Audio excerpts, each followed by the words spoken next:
Bab 074. Wajahmu kotor, ada bekas tanah yang sudah mengering. Apa ketika berkebun kau menyentuh wajahmu? Aku bukan hanya menyentuh wajahku, tetapi sempat jatuh dan mengotori seluruh baju. Wina melirik kaus yang dikenakan Faro. Memang kotor, ada bekas tanah yang sudah mengering di permukaan kausnya. Di sebelah mana? Coba tunjukkan. Faro menutup kedua matanya dan mendekatkan wajah ke arah Wina. Spontan Wina mundur, mencari jarak. Nyaris saja wajah mereka bertemu. Lagi-lagi jantung Wina berdegup kencang. Yang mana? Ayo tunjukkan, tanya Faro masih dengan mata tertutup. Wina menelan salivanya. Baru kali ini Wina melihat wajah Faro dari dekat, alis mata yang tebal, hidung mancung, rambut yang sedikit berantakan, dan bibirnya yang tersenyum menunggu Wina menunjukkan bekas tanah di wajahnya berhasil membuat Wina salah tingkah. Wina tersenyum tipis. Dia meraih handuk yang tergeletak di sampingnya. Jangan buka matamu. Wina mendekatkan tangannya ke pipi Faro. Mengusap lembut di sana. Tiba-tiba Faro membuka matanya dan kedua manik mereka saling beradu. Ada gelora cinta di manik hitam milik Faro, perasaan menggebu yang hanya bisa dilihat oleh Wina. Kuku bilang jangan buka matamu, kan? Wina langsung memalingkan wajahnya dan bersiap menarik tangannya dari pipi Faro, tetapi Wina kalah cepat. Faro sudah meraih tangan Wina. Lepaskan, ucapnya terbata. Bukannya melepaskan Faro malah tersenyum melihat rona merah di pipi Wina. Tunggu sebentar. Faro bangun dari duduknya dan berjalan mendekati kebun. Bergerak ke sana kemari, entah apa yang sedang Faro cari. Sepersekian detik Faro sudah kembali, kali ini wajahnya dipenuhi dengan tanah yang masih basah. Wajahku kotor. Kau harus membersihkannya. Faro sudah duduk di depan Wina, jarak keduanya cukup dekat. Wina membuka mulutnya tidak percaya dengan kelakuan Faro. Apa sih? Kau bersihkan saja sendiri. Wina menyodorkan handuk. Aku, kan tidak bisa melihat di sebelah mana yang kotornya. Cih. Wina mengerucutkan bibirnya, tetapi akhirnya mengalah juga. Dia meraih handuk itu dan mendekatkan ke wajah Faro. Apa kau tidak bisa menutup matamu? Kenapa? Apa ketika aku menutup mataku wajahku terlihat lebih tampan? Faro tersenyum. Atau kau ingin menikmati ketampanan wajahku tanpa terganggu? Kenapa dia percaya diri begitu? Memangnya siapa yang bilang dia tampan? Batin Wina.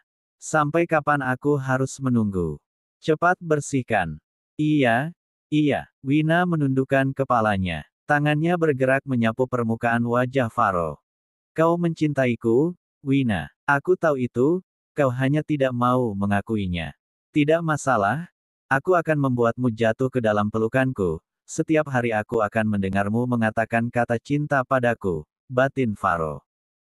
Bagaimana wajahku akan bersih jika kau menundukkan kepala begitu? Yang ada malah semakin kotor. Aku tidak bisa melihat wajahmu, kau terlalu tampan. Hais, bicara apa aku ini? Wina membatin, mengumpati dirinya sendiri. Leherku sakit. Aku lebih suka menunduk, ucap Wina asal. Alasan macam apa itu?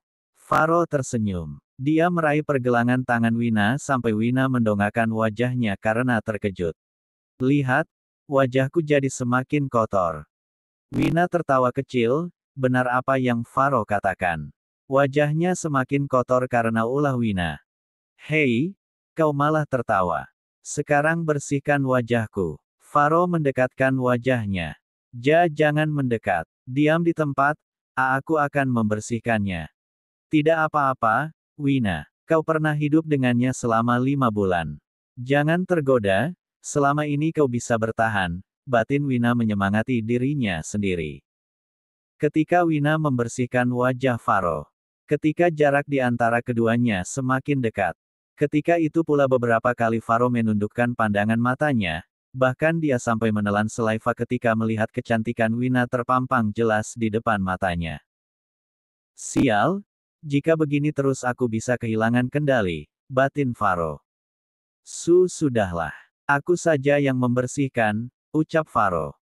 Tunggu, ini sedikit lagi selesai. Akhirnya mereka kembali bersitatap. Degup jantung keduanya berpacu dengan cepat. Faro menurunkan tangan Wina dan mendekatkan wajahnya.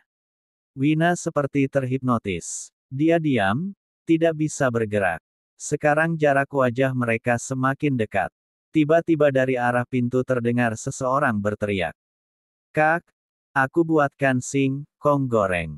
Dahlia melongo melihat pemandangan di depan matanya.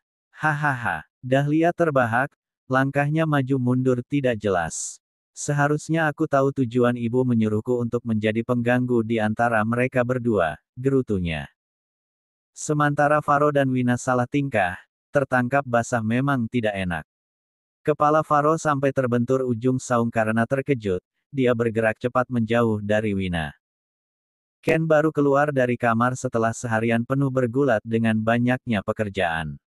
Ada banyak hal yang harus dia urus, mengenai perusahaan dan juga kelengkapan berkas-berkas dan jadwal keberangkatan mereka ke Jerman.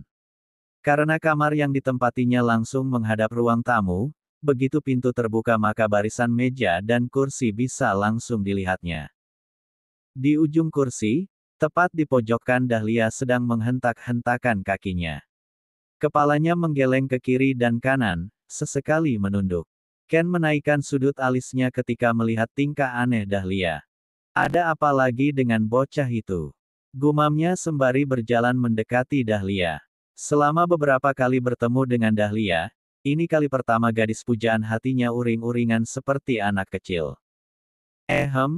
Kau sakit, Dahlia. Dahlia terkesiap ketika mendengar suara Ken. Dia langsung mendongakkan kepalanya dan mendapati Ken sedang berdiri dan tersenyum lebar tak jauh dari tempatnya duduk. Ah, aku baik-baik saja, Mas. Aku hanya sedang malu. Dahlia menutupi wajahnya dengan telapak tangan, mengusap kasar di sana. Malu kenapa? Ken sudah duduk di depan Dahlia di kursi berbeda. Mataku sudah ternoda, ucap Dahlia diikuti senyum sedih. Ternoda. Ken memperhatikan wajah Dahlia, tidak ada yang salah dengan matanya. Semuanya baik-baik saja. Begini loh, Mas, tadi ibu menyuruhku mengantarkan singkong goreng ke kebun belakang rumah, ucap Dahlia terputus. Seketika Ken langsung meraba perutnya begitu mendengar kata, singkong goreng. Rasa lapar pun mulai datang. Lalu masalahnya di mana? Di kebun kan ada Mas Faro sama Kak Wina. Iya? Lalu, kenapa ceritamu sepotong-potok begitu? Nah, pas aku masuk mereka sedang. Dahlia meremas ujung kerudungnya. Kening Ken berkerut. Mereka sedang apa? Tidak mungkin kan mereka sedang ehem-ehem di kebun. Itu jelas tidak sopan, seperti tidak ada tempat lain saja. Mereka sedang. Lagi-lagi Dahlia menggantung kalimatnya. Sedang apa Amanada? Kenapa kau membuatku penasaran? Dahlia langsung menoleh dan menatap Ken. Apa? Kenapa? Kenapa tatapan matamu seperti itu? Kau kan yang bercerita, dan aku hanya bertanya, batin Ken. Haruskah aku bilang kalau Mas Faro dan Kak Wina nyaris berciuman? Mas Ken juga, kan laki-laki. Tidak, jika dia belajar dari ceritaku bagaimana? Sama saja aku menjerumuskan laki-laki polos sepertinya, batin Dahlia. Aku tidak tahu. Dahlia berdiri dari kursi sembari mengerucutkan bibirnya. Tanya langsung saja pada Mas Faro atau Kak Wina. Berlalu pergi sembari membatin, lagi pula aku juga malu kalau harus bercerita soal ehem-ehem begitu. Tetu tunggu, Manda. Tamat sudah. Seharusnya aku tidak memaksanya untuk menjawab, padahal, kan dia sendiri yang mulai cerita. Ken memijat pelipisnya. Sedewasa apapun Dahlia dia tetap gadis 16 tahun. Yah, mungkin ini salah satu sikap anak-anaknya.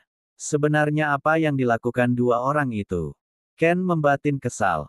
Faro sedang menatap pantulan wajahnya di cermin. Senyum lebar menghiasi wajahnya, sesekali dia memukul pelan badan lemari, kakinya bergoyang-goyang di atas lantai, menggigit kuku ibu jarinya. Kelakuan aneh itu berhasil membuat Ken menggelengkan kepala. Nyaris tidak percaya, seorang tuan muda yang dalam kacamata Ken sangat sempurna bisa melakukan hal seperti itu. Sebenarnya orang ini kenapa, sih? Tuan muda, apa terjadi sesuatu padamu? Tanya Ken. Faro menoleh sambil tersenyum, dia menganggukkan kepala. Bisakah kau berhenti tersenyum seperti itu, Tuan? Tolong. Jadi sebenarnya apa yang terjadi padamu dan nyonya? Tanya Ken lagi. Kau, Faro langsung menghampiri Ken yang sedang duduk di atas ranjang. Dari mana kau tahu terjadi sesuatu di antara kami? Apa Wina yang menceritakannya padamu? Ah, seharusnya itu menjadi rahasia kami berdua. Rahasia kepalamu? Dahlia bahkan melihatnya. Dahlia bilang matanya sudah ternoda ketika melihat kalian berdua. Sebenarnya apa yang sudah Tuan dan Nyonya lakukan? Oh, itu tidak seperti yang kau bayangkan. Faro tersenyum, bola matanya berputar. Entah apa yang sedang dia bayangkan. Lalu, aku dan Wina hampir, kali ini Faro yang bertingkah seperti Dahlia. Faro sampai mengelus-elus pintu lemari. Sudahlah jika tidak ingin bercerita. Ken kesal, dia bangun dari ranjang dan bersiap untuk keluar. Kau tidak penasaran? Tanya Faro. Tidak, aku justru penasaran kenapa Dahlia terlihat marah padaku. Ken bergumam, Tuan nikmati saja perasaan bahagia itu, tidak usah pedulikan aku. Ken keluar untuk mengambil minum, sepertinya otak Ken sedikit panas melihat tingkah Dahlia dan Faro. Waktu sudah menunjukkan pukul 19.30 waktu Indonesia Barat. Ken sedang memanaskan mobil. Dahlia keluar dari dalam rumah sembari melambaikan tangan. Ken terpukau ketika melihat Dahlia mengenakan gamis berwarna merah muda dan kerudung instans yang memiliki warna senada, sepertinya satu setel. Mas Ken, tidak usah pakai mobil. Gimana? Dahlia sudah berdiri di depan Ken. Mau ke pasar malam, kan? Ken mengangguk. Kita jalan kaki saja. Jalan kaki. Iya, tidak terlalu jauh kok. Lagi pula kalau pakai mobil sepertinya akan kesulitan untuk nyari tempat parkir. Wong kalau Manda sama Kak Wina naik motor saja susah keluar dari tempat parkirnya, karena kan ketumpuk sama motor pengunjung lain. Fantasi Ken sudah mengembara jauh. Ini pasar malam kan? Seharusnya pasar malam ya seperti yang sering dia lihat di jalan-jalan, apa sampai sepadat itu? Ini tuh pasar malam yang kayak di jalan-jalan itu kan? Dahlia menggeleng. Bukan, ini lebih besar. Ini hanya terjadi 1 tahun sekali, Mas. 1 tahun sekali. Ken menggaruk kepalanya. Iya, ya pokoknya ramailah. Ya sudahlah Ken, jangan bertanya apapun lagi, jika tidak dia akan kembali menghentakkan kaki dan memaju mundurkan bibirnya lalu pergi begitu saja, batin Ken. Baiklah. Ken manggut-manggut lalu mematikan mesin mobil. Di mana Kak Wina dan Mas Faro? Tanya Dahlia. Kan situ yang baru keluar dari dalam rumah, masa situ nanyain orang yang sedari tadi di luar. Aku cubit juga nih, batin Ken gemas. Mungkin masih di dalam. Tak berapa lama Wina keluar dari dalam rumah disusul Faro yang mengekor dari belakang. Sementara Mirna nampak berdiri di depan pintu sembari memperingatkan anak-anaknya agar tidak pulang terlalu malam. Perhatian khas seorang ibu. Malam itu jalanan sangat ramai, beberapa anak kecil saling berkejaran. Mereka bahkan masih mengenakan baju koko dan sarung. Tak ketinggalan peci yang menempel di kepala, di tangan mereka masing-masing membawa jus ama. Sepertinya baru pulang mengaji. Jalan desa itu diapit oleh rumah warga. Beberapa pemuda sedang berdendang memainkan gitar di saung pinggir jalan. Ketika melewati tanah lapang telinga mereka langsung disambut dengan suara jangkrik. Namun, ketika melewati pesawahan suara jangkrik itu dikalahkan oleh suara katak yang selaing bersautan. Beberapa tetangga menyapa Wina, sekadar untuk bertanya kabar atau usia kehamilan Wina. Tak jarang dari ibu-ibu yang dijumpainya memuji ketampanan Faro, sembari bertanya jenis kelamin anaknya. Ketika Wina menyebutkan jenis kelamin calon anaknya adalah laki-laki, ibu-ibu itu berteriak. Aduh, pasti nanti pas brojol anaknya ganteng kayak bapaknya. Aduh, suaminya ganteng banget, nak Wina. Ini nemu di mana? Cariin ibu mantu yang kayak gini dong. Nanti kalau anaknya sudah lahir kita besanan, iya. Punya suami tampan harus hati-hati, nak Wina. Zaman sekarang pelakor lebih licin daripada belut. Kalau lakinya model begini mah di rumah seharian penuh juga tidak akan bosan, ganteng gitu. Wina hanya tersenyum menanggapi ucapan tetangga rumahnya. Pujian untuk ketampanan suaminya datang beruntun. Padahal saat ini Faro hanya mengenakan kaos oblong berlengan panjang dan kolor panjang yang sempat dibelikan Mirna di pasar tradisional pagi tadi. Apa kau juga tidak merasa aku ini tampan, Wina? Tiba-tiba Faro berdiri di depan Wina, menghalangi langkahnya. Wina tertawa kecil. Kau ingat tidak? Waktu pertama kali aku datang ke mansionmu. Faro mengangguk. Saat pertama kau turun dari tangga, saat itu aku terpesona sampai jantungku berdebar kencang. Wina tersenyum, sepersekian detik senyum itu hilang berganti dengan tatapan sedih. Tapi setelah itu kau, Wina tersenyum getir. Dia memilih untuk diam dan tidak melanjutkan kalimatnya. Kata Manda dan Mirna tidak ada gunanya mengingat masa lalu. Itu karena mereka hanya mendengar dan tidak ikut merasakan. Setelah itu aku menamparmu. Faro menundukkan kepalanya, menggeser tubuhnya dan keduanya kembali berjalan. Beriringan, tanpa sepatah kata pun. Saling diam, saling membungkam. Malam ini langit terlihat sangat cerah, terhampar luas dihiasi gugusan bintang dan bulan yang membulat nyaris sempurna. Angin yang berembus juga tidak terlalu kencang, sepertinya malam ini tidak akan turun hujan. Percakapan barusan nyaris saja membuat Wina mengorek luka di hatinya. Beruntung Faro mengerti dan memilih diam, Wina pun tidak melanjutkan kalimatnya. Sepanjang perjalanan Faro selalu tersenyum, sejak tadi Faro tak henti-hentinya menatap wajah cantik Wina sembari mengucap syukur kepada Tuhan, bahwa dirinya masih diberi kesempatan untuk merebut kembali hati Wina. Meski dengan perjuangan yang cukup berat. Apa aku bisa menyebut ini kencan kedua kita? Alangkah lebih baik jika aku bisa menggandeng tanganmu, menyembunyikan tubuh kecilmu di lenganku. Wina, lupakan masa lalu kita. Berikan aku kesempatan untuk menata kembali masa depan denganmu dan putra kita. Kau harus percaya bahwa aku sangat mencintaimu, sungguh, batin Faro. Saat ini Wina dan Faro sedang jalan beriringin. Sementara Ken dan Dahlia berjalan di belakang, mengekor. Nampaknya Ken sedang kelimpungan dengan tingkah Dahlia. Semua orang tak lepas dari sapaannya. Bahkan anak kecil yang berlarian saja memanggil namanya. Sepertinya Dahlia cukup terkenal dengan keramahannya. Dahlia, loh ini siapa? Tanya seorang tetangga yang sedang menggendong cucunya. Ken hanya tersenyum tipis, biar Dahlia saja yang menjawab. Pikirnya, dia penasaran Dahlia akan memperkenalkan dirinya sebagai apa. Belum juga dikenalkan, tetapi jantung Ken sudah berdegup kencang. Kira-kira Dahlia bilang apa? Iya.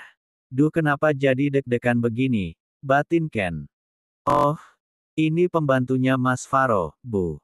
Suaminya Kak Wina. Dahlia tersenyum sembari menunjuk Ken. Hahaha, pembantu. Batin Ken. Seperti ada guyuran semen yang menimpa tubuhnya, Ken hanya bisa diam dengan mulut terbuka lebar. Tunggu, boleh aku menolak itu? Aku lulusan terbaik kampusku, aku juga satu-satunya orang yang terpilih menjadi asisten pribadi kakak iparmu, mengalahkan ribuan orang lainnya. Dan sekarang kau bilang aku PM bantu. Hahaha, yang benar saja. Oh walah, pembantunya aja ganteng begini, iya. Orang kaya memang beda, nyari pembantu aja mesti ganteng dan cantik. Tetangga itu tertawa sembari menimang-nimang cucunya. Sementara Ken hanya tersenyum lebar dengan tatapan tidak percaya. Kenapa dirinya harus disamakan dengan pembantu? Kenapa aku diam saja? Kenapa aku tidak bisa mengeluarkan sepatah kata pun? Kenapa?